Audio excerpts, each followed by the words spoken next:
যোৰহাট ষ্টেডিয়ামত ATPA football প্ৰতিযোগিতাৰ final খেল উদ্বোধন কৰিলে তপন কুমাৰ গগৈয়ে। যোৰহাট ষ্টেডিয়ামত অনুষ্ঠিত হৈ থকা 8খন সংখ্যক ATPA ফুটবল প্ৰতিযোগিতাৰ আজি চূড়ান্ত খেল। প্ৰতিকূল বতৰৰ মাজতে অনুষ্ঠিত চূড়ান্ত খেলখন উদ্বোধন কৰে যোৰহাট লোকসভাৰ সাংসদ আৰু আগন্তুক লোকসভা নিৰ্বাচনৰ যোৰহাট লোকসভাৰ বিজেপি দলৰ প্ৰাৰ্থী তপন কুমাৰ গগৈয়ে উদ্বোধন কৰে। উদ্বোধনী অনুষ্ঠানত গীত পৰিৱেশন কৰে ভৃগু কাশ্যপ আৰু প্ৰাণদীপে।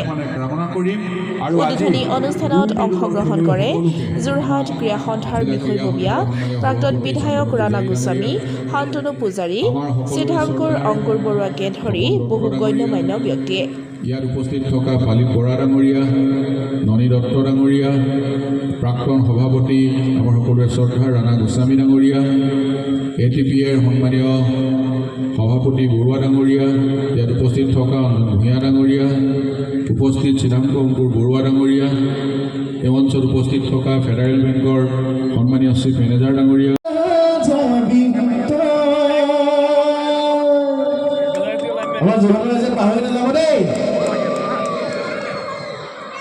এবাৰ কি শুনিব যুদ্ধ আৰু মোক খুব মৰমৰ দাদা কেইজনমান উপস্থিত হৈছেহি তপন গুডা সকলোকে সেৱা জনাইছোঁ।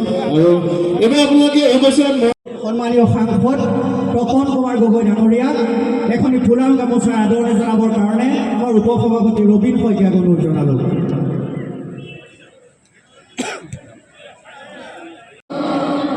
এইফালে একদম পামটো কমি আছে, মাজৰ ফালে আছে নাই?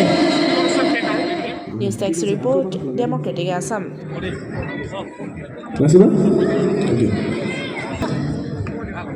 ঠিক আছে, গানটো কোনে কোনে শুনিছে? এইফালে মোলৈ যাব পাৰিব?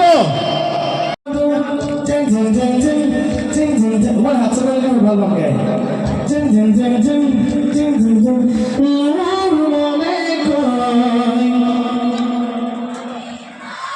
এইফালে গাই আছে মাত্ৰ কি হ'ল? লাজ পাইছে নেকি? ভোক লাগিছে?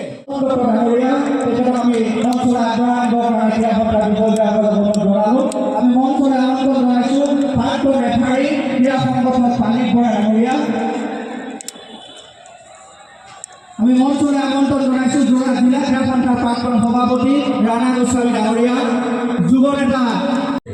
এখন খেল যেতিয়া পৰিচালিত হয় সেই খেলখন খেলাবৰ কাৰণে বা ইয়াত অংশগ্ৰহণ কৰিবৰ কাৰণে বিভিন্ন প্ৰান্তৰ খেলুৱৈসকল যেতিয়া আহে, টিমবিলাক যেতিয়া আহে, আমাৰ লোকেল অৰ্থাৎ স্থানীয়ভাৱে আমাৰ প্ৰতিভাৱান যিসকল খেলুৱৈ আছে সেই খেলুৱৈসকল উৎসাহিত হয়।